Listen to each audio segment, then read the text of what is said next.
अंतर नहीं है।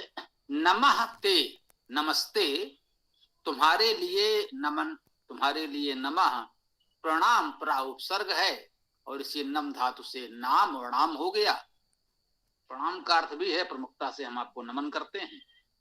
तो ठीक है, दोनों ही एक ही बात है, कोई बहुत अंतर नहीं है।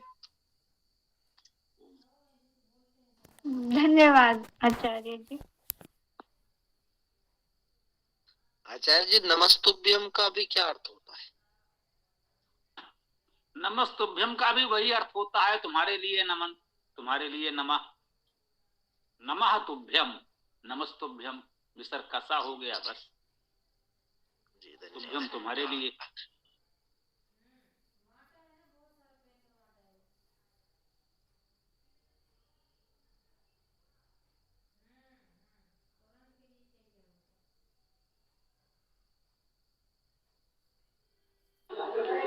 जी, सभी को सादर प्रणाम। जी गुरुजी, कक्षा का आरंभ करते हैं।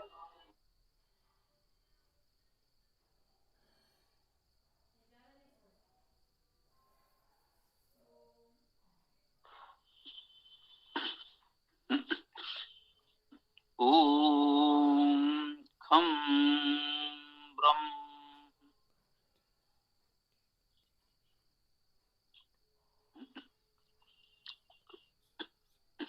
हाँ भाई पुलकित जी, इसके लिए कोई रूपरेखा आदि है? जैसे पहले आपने कहा था सामान्य परिचय, वर्ण शिक्षा, तो वर्णोच्चारण शिक्षा वो हम लोगों ने किया, तो आगे कैसे क्या करना चाहते हैं, कुछ विचार किया है या?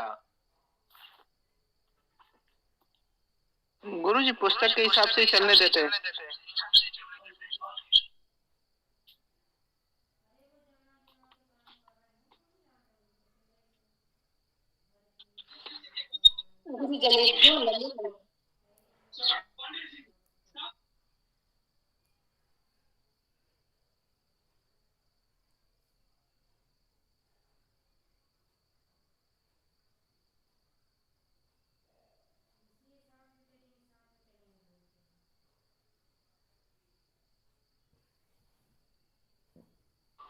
जी, पुस्तक है सरल संस्कृत व्याकरण, जिसके आधार पर ये कक्षा चल रही है। स्वामी जी की ही लिखी हुई पुस्तक है, तो इसके आधार पर इसको आधार मानकर एक कक्षा चलाई जा रही है। आपको बता दें कि हमारा मुख्य उद्देश्य वेदांग है, वेदांग शिक्षा है, जो वैदिक साहित्य को सीखने में हमारी मदद करे। तो हमने वर्ण शिक्षा हमारा चल रहा था, वर्ण उच्चारण शिक्षा।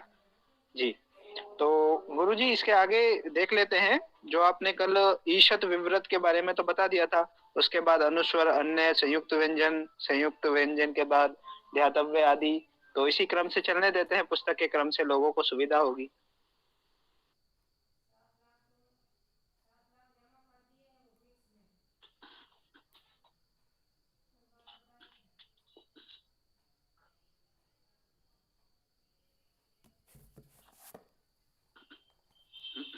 ओम, पुस्तक के क्रम से तो खैर चलना ही है, ये भी बात ठीक है। वर्णोच्चारण शिक्षा सर्वप्रथम लिया गया और उसके पश्चात एक आधारभूत पुस्तक है, तो उसको तो हमें देखना ही होगा। तो क्या सभी के पास ये पुस्तक है? एक तो ये देख लें, सबके पास ये पुस्तक होनी चाहिए, ये भी आवश्यक है, क्योंकि इसमें वो प्रवचन वाली बात तो रहेगी नहीं। तो पुस्तक रहे कम से कम, और पहले से उसे पढ़ लें, तो थोड़ा व्यवस्था पुलकित जी भी बनाएंगे कि जैसे जो भी पाठ कल होना है तो उसको आप देख लें, उसके जैसे कुछ जो भी थोड़ा जो सूचना देनी है, तो जो लिंक हम देते हैं उसमें दे दें कि आज का विषय, पुस्तक की प्रश्न संख्या आदि भी चाहें तो दे सकते हैं। तो जी, पुस्तक कहाँ से मिलेगी ये नित्य बताया जा रहा है। ये जो लिंक दे रहे हो उसमें संभवतः गौरव जी का संदर्भ दिया है, उनका नंबर दिया है या नहीं दिया है, देख लेना। इस लिंक के साथ ये दे दें गौरव जी का नंबर, और स्पष्ट कर दें कि ये सरल संस्कृत व्याकरण पुस्तक के लिए गौरव जी से संपर्क करें। ये लिंक में ही दे दें, लिंक से व्यक्ति जुड़े तो उसको वहीं मिल जाए। क्योंकि ये प्रतिदिन ये प्रश्न तो आता ही है कि कौन सी पुस्तक है, कहाँ मिलेगी। तो वो स्पष्ट कर दें कि इस कक्षा का आधार सरल संस्कृत व्याकरण पुस्तक है और इसके लिए गौरव जी से संपर्क कर दें। मात्र 100 रुपए में पुस्तक आप तक पहुंचाई जा रही है, डाक व्यय सहित। 216 प्रश्नों की मात्र ये पुस्तक है और इसमें आपको बहुत कुछ हो जाएगा। तो थोड़ा सा आधार होना आवश्यक है। और वैसे किसी को रोका तो नहीं जा रहा है कि पुस्तक नहीं है तो आप नहीं जुड़ सकते, आप जुड़े, आपका स्वागत है। फिर भी छोटी सी पुस्तक है, रहेगी तो अच्छा रहेगा। तो अब इस आज का कार्य यदि हम आगे बढ़ाना चाहें तो प्रयास करें। कल वर्णोच्चारण शिक्षा में पूरी वर्णमाला का उच्चारण स्थान आदि हम लोगों ने चर्चा की। शुद्ध उच्चारण के लिए उच्चारण स्थान की जानकारी होना चाहिए और थोड़ा सा प्रयास करके उस प्रकार से उच्चारण करने का अभ्यास करें तो शुद्ध उच्चारण कर सकते हैं। ये हम लोगों ने कल चर्चा की। तो इसके पश्चात जो इसमें प्रथम अध्याय कह लें, इससे पूर्व का जो अध्याय है वो तो एक सामान्य व्याकरण प्रक्रिया परंपरा की वो जानकारी है, जिसे आप कहें तो भूमिका भी कह सकते हैं। तो दूसरा अध्याय कह लें भाषा परिचय है। इसमें भाषा भेद, भाषा के अंग, अक्षर, स्वर, व्यंजन, वर्ण, शब्द आदि का क्रम चला है। और इसके पूर्व का जो है कि परंपरागत संस्कृत व्याकरण क्या कैसे रही है और इस नवीन पद्धति में इस व्याकरण को कैसे प्रस्तुत किया गया है, इस विषय की जानकारी दी गई है। इससे पूर्व के अध्याय में जो एक प्रकार से इस कक्षा की भूमिका है, तो निवेदन करेंगे सब लोग उसको पढ़ लें स्वयं। पृष्ठ 6 से 21 तक लगभग 15 पृष्ठों की वो भूमिका और सामान्य जानकारी है, उसे सब लोग पढ़ लें और उसमें जो प्रश्न हो तो हम लोग चर्चा कर लेंगे। पृष्ठ 22 से वास्तविक भाषा व्याकरण का परिचय प्रारंभ होता है। तो जैसा कि भैया पुलकित जी ने कहा है, पुस्तक के क्रम से हम चलें तो सरल संस्कृत व्याकरण पृष्ठ 22 जिनके पास है वे उसे देखें। कक्षा में पुस्तक लेकर बैठें तो भी सुविधा हो सकती है। तो इसमें सबसे पहले बताया गया भाषा क्या है। परिचय भाव विचारों को व्यक्त करने वाले सार्थक ध्वनि समूह को भाषा कहते हैं। सार्थक ध्वनि समूह, ध्वनियां विविध प्रकार की हम सुनते हैं, इनका कोई अर्थ नहीं भी होता। यंत्रों की ध्वनि, प्रकृति की बादलों की गड़गड़ाहट, हवा, वायु की सरसराहट, वायु के चलने की ध्वनि, विविध यंत्रों की ध्वनि, पक्षियों, कीट पतंगों की ध्वनि। ध्वनि तो वो भी है, उसका अपना महत्व भी है, पर उसका कोई शाब्दिक अर्थ नहीं होता कि उस ध्वनि को आप बोलकर कहें कि ये उच्चारण आपने किया तो इसका ये अर्थ होगा। इसलिए उसे भाषा नहीं कहते। भाषा हम उसे कहते हैं जो निश्चित वर्णों का क्रम उच्चारण होता है और उसका कोई ना कोई अर्थ होता है। उससे हम समझ जाते हैं कि उस बात को, ध्वनि को व्यक्त करने वाला, कहने वाला व्यक्ति हमें क्या कहना चाहता है, क्या संदेश देना चाहता है, उसको भाषा कहते हैं।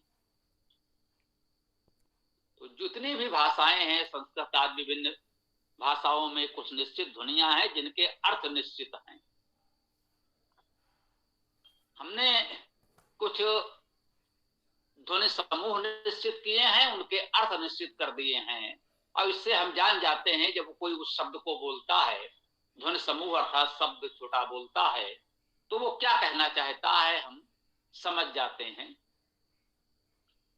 किसी ने पृथ्वी कहा तो पृथ्वी का एक अर्थ निश्चित है, हम समझ जाते हैं।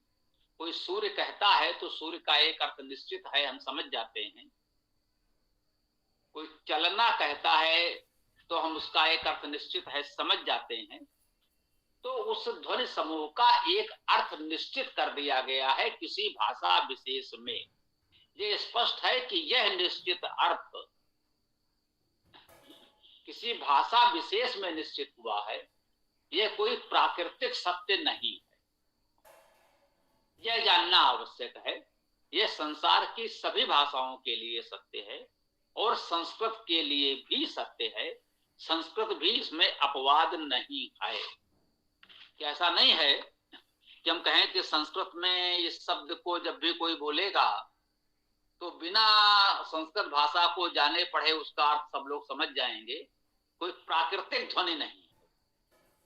जो भी शब्द हम बोल रहे हैं उसके अर्थ निश्चित हैं। वे आपको धातुकोश शब्दकोश से जानने ही पड़ेंगे, तभी आप उसका अर्थ जान सकेंगे। उसका कोई प्राकृतिक ऐसा नहीं है कि सभी लोग जानते ही हैं। वे भाषा से संस्कृत भाषा से परिचित हो या नहीं, ऐसा नहीं। तो ये अर्थ परंपरा से निश्चित हो गए हैं कि ये ध्वनि, ये शब्द जो हम बोलेंगे उसका ये अर्थ होगा।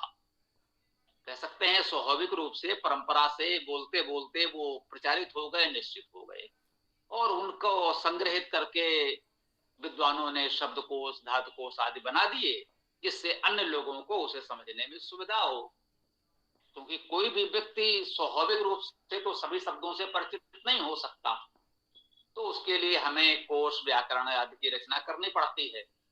उसकी सहायता से उसे समझने में सरलता हो जाती है। आगे है भेद। भाषा के भेद।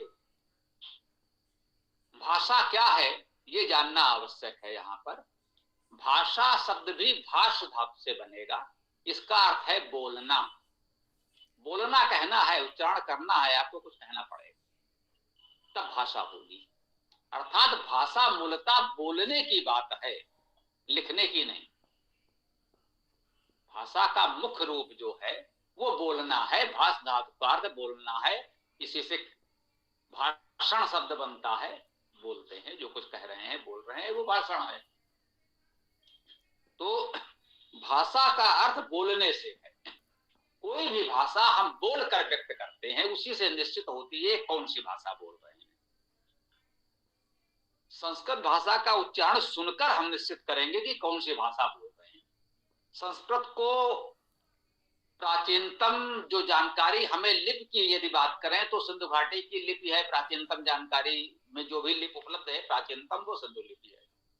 सिंधु लिपि में जो कुछ लिखा गया है उसे यद्यपि पढ़ा नहीं जा सका है, परंतु परिस्थिति जन साक्ष्य अन्य संदर्भों को देखते हुए यही माना जाना चाहिए कि वो भी संस्कृत भाषा को ही व्यक्त करने की लिपि थी।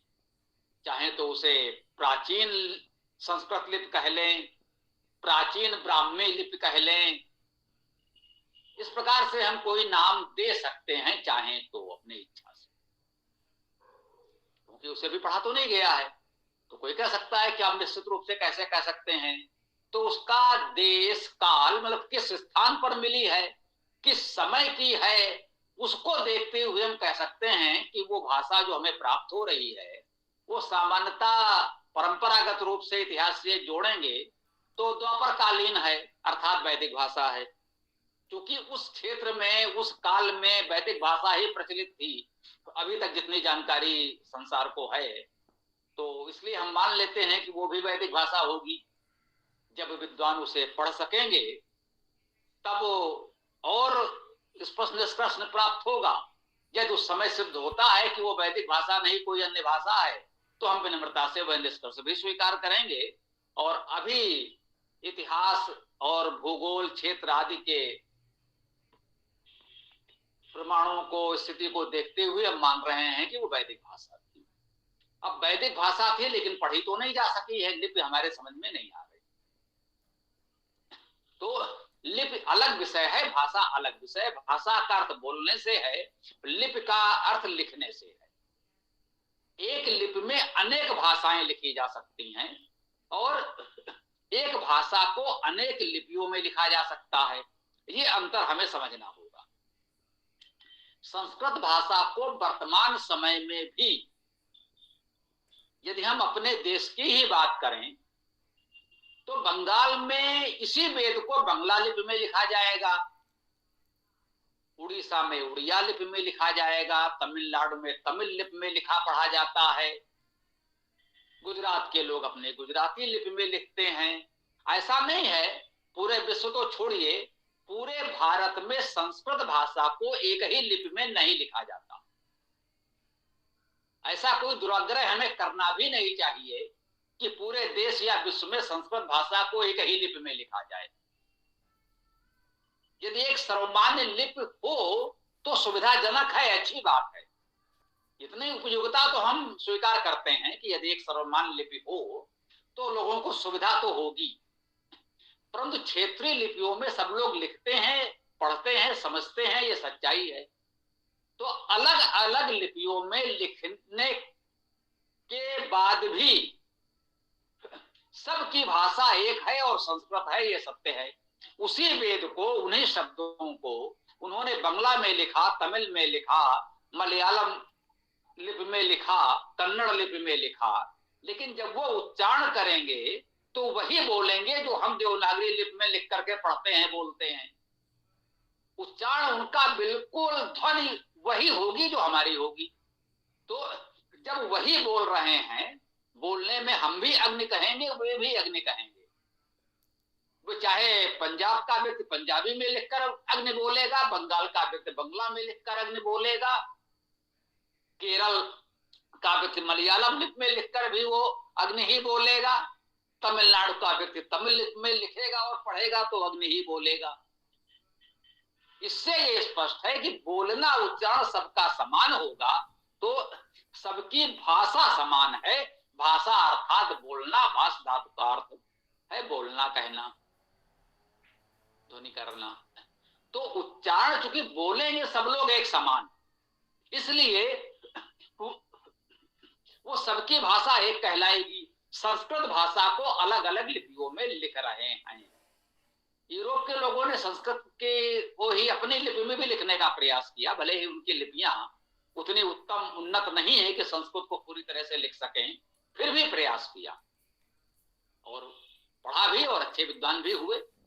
उनके कुछ विचारों से हम असहमत हो सकते हैं, उनके कुछ निष्कर्षों से हम असहमत हो सकते हैं, उनमें से कुछ के उद्देश्य नकारात्मक हो सकते हैं, फिर भी उन्होंने संस्कृत पढ़ने का प्रयास किया। हम संस्कृत भाषा का अध्ययन कर रहे हैं, उसमें कोई वैचारिक राजनीतिक मतभेदों पर चर्चा नहीं कर रहे हैं, नहीं करेंगे। तो भाषा और लिपि पर हम बात कर रहे हैं। तो संस्कृत भाषा को विश्व की विविध लिपियों में, विभिन्न देशों में, विभिन्न कालों में लिखा गया।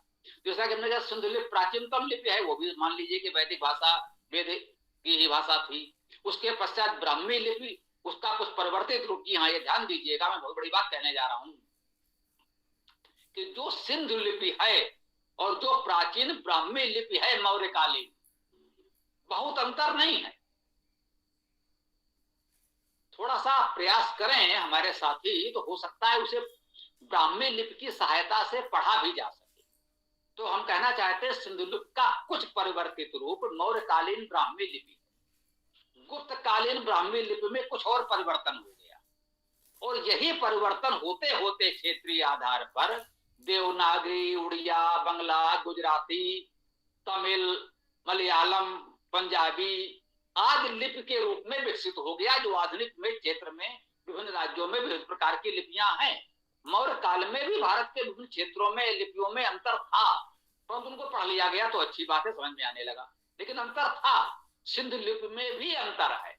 इतने विशाल क्षेत्र में जो उस समय की सभ्यता हमको मिली है, जिसे एक प्रकार से आप महाभारत कालीन या उससे कुछ पूर्व की सभ्यता कह सकते हैं, तो विभिन्न क्षेत्रों में उनकी लिपियों में अंतर है। सिंध प्रदेश की लिपि में और कुरु प्रदेश की लिपि में, महाराष्ट्र और गुजरात की लिपि में अंतर है। जिसे आप सिंधु घाटी की सभ्यता कहते हैं, उस समय की लिपि में भी वो अंतर है। इतना अंतर विविधता के कारण भी उसको पढ़ने कठिनाई हो रही है, पर इतना देख लिया गया है कि अंतर तो है, एक सामान्य लिपि नहीं है, क्षेत्रीय लिपियां हैं। मौर्य काल में भी थी, सिंधु घाटी सभ्यता के काल में, या कह सकते हैं वैदिक काल या द्वापर युग में जो हमें प्राप्त हुई है लिपियां, उसमें भी अंतर है। मौर्य काल में भी अंतर है, गुप्त काल में अंतर है, परिवर्तित काल में भी अंतर है। लेकिन अंतर धीरे धीरे बढ़ता गया, ये सत्य है। पहले अंतर था पर उतना अधिक नहीं था, ये धीरे धीरे बढ़ता गया, ये भी ठीक है। जैसे गुजराती और नागरी में अधिक अंतर नहीं है, महाराष्ट्र में तो देवनागरी ही एक प्रकार से लिखी जा रही है, नेपाल से महाराष्ट्र तक देवनागरी लिपि है। तो अब ये भी देख लीजिए कि अभी हम आपको बता रहे हैं कि एक भाषा को, उदाहरण के लिए संस्कृत भाषा को अनेक लिपियों में लिखा जा रहा है, तो जो ध्वनि उच्चारण हो रहा है उससे निश्चित हो रहा है कि यह संस्कृत भाषा है।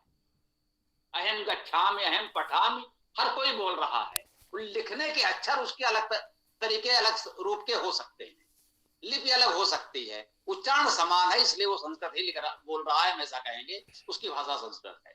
अब यदि लिपि पर आए तो एक लिपि में अनेक भाषाएं भी लिखी जा सकती हैं। ये संस्कृत को क्षेत्रीय अन्य लिपियों में लिखा गया, देवनागरी में संस्कृत भी लिखी जा रही है, देवनागरी में मराठी भी लिखी जा रही है, देवनागरी में नेपाली भाषा भी लिखी जा रही है।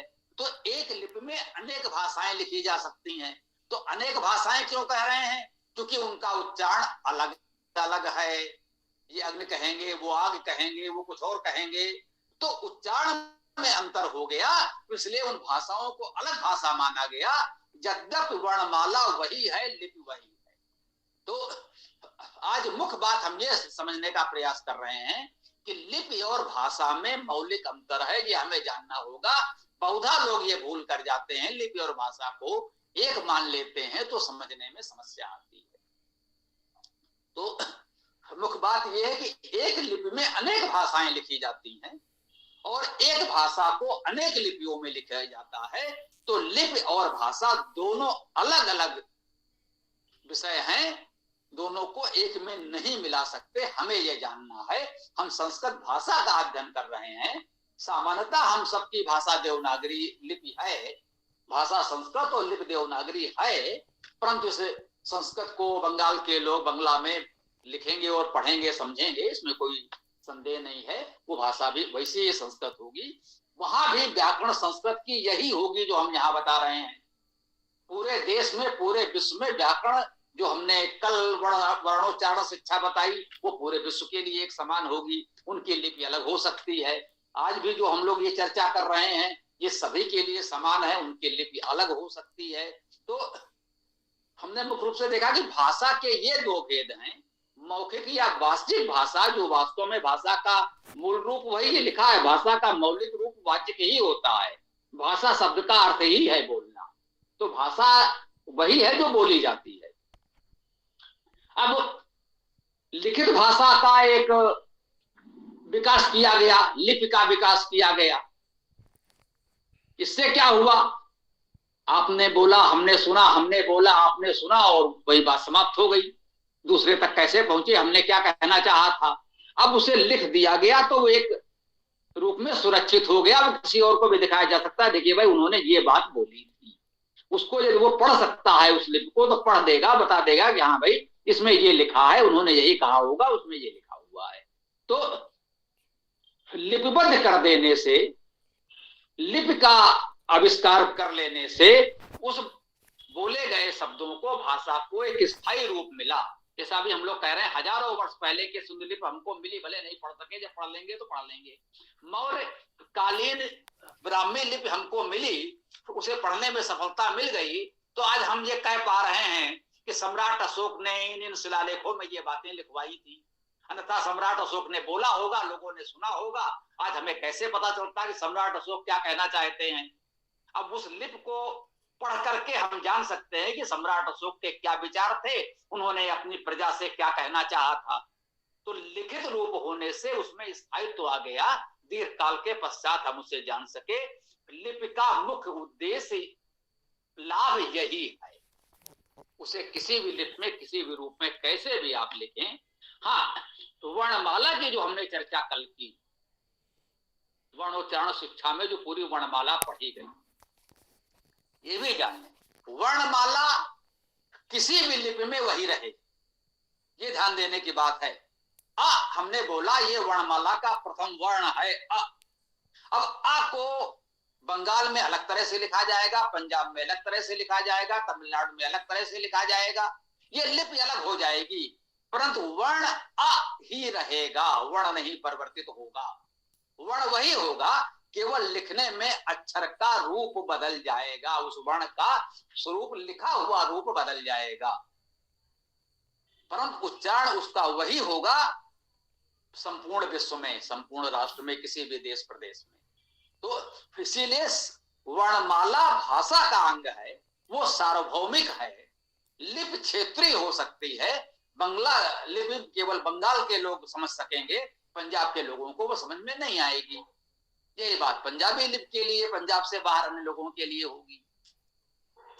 परंतु जो वर्णमाला है, आ ई उ का खा गा चा छा जा आदि, ये पूरे भारत में एक समान है।